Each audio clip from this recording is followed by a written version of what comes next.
முக்காவாசி people கோல்ட்ல invest பண்றது தப்பு இல்ல, ஆனா பிசிக்கல் கோல்ட்ல இன்வெஸ்ட் பண்றதா தப்பு. பீப்பிள் ஃபைனான்சியலா அவரா இல்லாம இருக்கனால நிறைய பேர் டிஜிட்டல் கோல்ட்ல இன்வெஸ்ட் பண்ணாம பிசிக்கல் கோல்ட்ல இன்வெஸ்ட் பண்றாங்க. இப்போ டிஜிட்டல் கோல்ட் நம்ம கன்சிடர் பண்ண கூட மல்டிபிள் ஆப்ஷன்ஸ் அவைலபிள் இந்த மார்க்கெட். SGB இல்ல கோல்ட் பீஸ் இதுல எது பெஸ்ட் நீங்க நினைக்கிறீங்க? கோல்ட் பீஸ் தான். ஏன்னா வந்து இப்போ சௌரியன் கோல்ட் பாண்ட் எடுத்துக்கிட்டா 8 இயர்ஸ் மேல உன்னால ஹோல்ட் பண்ண முடியாது. சோ அந்த 8வது வருஷம் நீ எடுக்க போற டைம் அப்போ கோல்டோட பிரைஸ் கம்மியா இருந்தாலும் வேற வழியே கிடையாது, நீ செல் பண்ணி தான் ஆகணும். சோ இப்போ இதை வச்சு பார்க்கும்போது எனக்கு கோல்டு பீஸ் தான் பெஸ்ட்.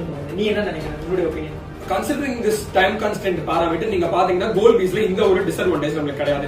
கோல்ட் பீஸ்ல நம்ம எவ்வளவு இயர்ஸ் வேணாலும் ஹோல்ட் பண்ணலாம். அண்ட் மார்க்கெட் சைக்கிள் கோல்டுக்கு ஃபேவரா நல்ல புல்லிஷ் பொசிஷன் இருக்கும்போது நம்ம ஸ்கொயர் ஆஃப் பண்ணி ப்ராஃபிட்ஸ் மேக் பண்ணலாம். சோ நான் பர்சனலா என்ன ஃபீல் பண்றேன்னு பாத்தீங்கன்னா கோல்ட் பீஸ் தான் பெட்டரான ஆப்ஷன். இன்னொரு பெஸ்டான ஒரு ஆப்ஷன் இருக்கு. அது நீ இப்போ ஃபர்ஸ்ட் 8 இயர்ஸ்க்கு நீ ஒரு சௌரியன் கோல்ட் பாண்ட் இன்வெஸ்ட்மெண்ட் பண்ணா உங்களுக்கு 2.5% இன்ட்ரெஸ்டும் கிடைக்கும். பிளஸ் உங்களுக்கு வர ரிட்டர்ன்ஸும் டாக்ஸ் ஃப்ரீ. சோ இப்போ ஃபர்ஸ்ட் 8 வருஷத்துக்கு நீ சௌரியன் கோல்ட் பாண்ட் இன்வெஸ்ட்மெண்ட் பண்ணிட்டு அந்த அமௌண்ட் எடுத்து நீ கோல்ட் பீஸ்ல இன்வெஸ்ட்மெண்ட் பண்ணா உங்களுக்கு ரிட்டர்ன்ஸ் பெஸ்டா தான் இருக்கும். இத